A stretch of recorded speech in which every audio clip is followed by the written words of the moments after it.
You ever catch your reflection out of the corner of your eye, and it just seems off? It happened to me last Tuesday. I was walking home, the city lights smearing across the rain-slicked pavement.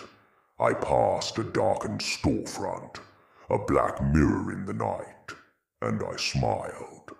Just a quick, tired smile at myself. But for a split second, a terrifying, heart-stopping moment, my reflection didn't smile back. It just stared, its expression flat, empty. I blinked, and there it was, my own smile, plastered back on its face as if nothing had happened.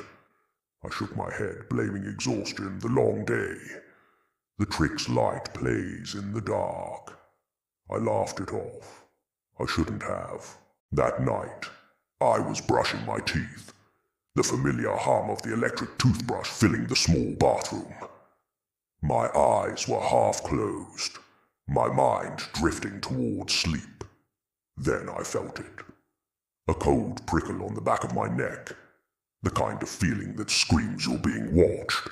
My eyes snapped open and met my gaze in the mirror. My reflection was still. It wasn't brushing its teeth. It was just watching me. Slowly, unnervingly, its lips began to curl upwards. It wasn't my smile. It was wide, predatory, a silent snarl that didn't reach its eyes. Those eyes, they were dark with something ancient and hungry. My own hand holding the toothbrush froze mid-motion. My heart hammered against my ribs like a trapped bird. The reflection held that terrifying grin for a long, agonizing moment before its expression smoothed out, perfectly mimicking my own frozen horror. I slammed the toothbrush down, stumbled back, and fled the bathroom, locking the door behind me.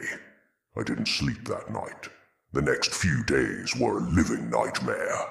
Every reflective surface became a source of terror. The polished back of my phone, a puddle on the sidewalk, my own blank computer screen. I avoided them all. I started taking the stairs at work to avoid the mirrored elevator. I ate lunch at my desk.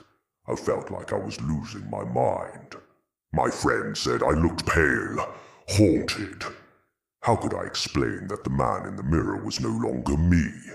That he was waiting, watching, and worst of all, learning. He started small.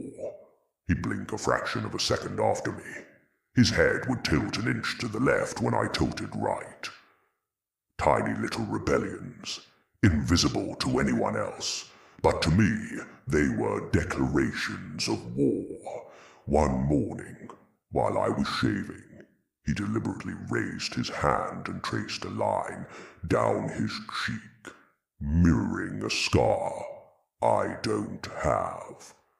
I dropped the razor, a fresh cut stinging my chin. In the mirror he smiled his awful smile, a single drop of crimson welling up on his own chin, a perfect copy of my wound.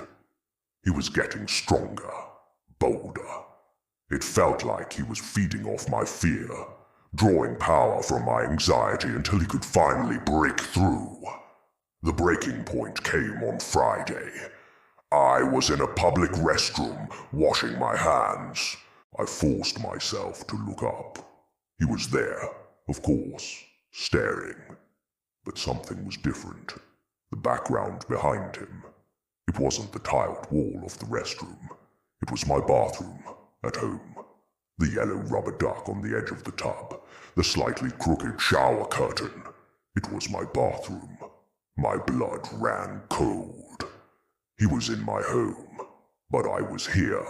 How? Then he turned his head, just slightly, and looked past his own shoulder, towards the doorway in the reflection. His awful predatory smile returned as he looked back at me. It was a smile of triumph, and then I heard it. Not from the mirror, but from behind me. The faint, unmistakable sound of my own front door creaking open. He wasn't trapped in the mirror trying to get out. He had already escaped. The one I was seeing in the reflection wasn't a copy. He was the original.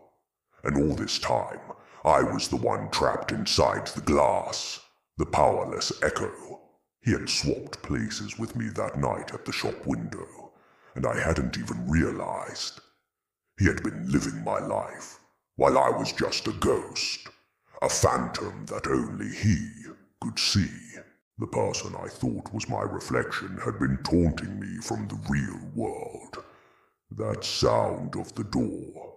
He was bringing someone home, and now I'm trapped here, screaming without a voice, pounding on a wall that won't break. So next time you see your reflection, take a good long look. Are you sure it's you? Or are you just the copy, looking out? If you enjoyed being terrified, make sure to hit that like button and subscribe for more nightmares. And tell me in the comments, what's the creepiest thing you've ever seen in a mirror? Just be careful. You never know who might be reading it over your shoulder.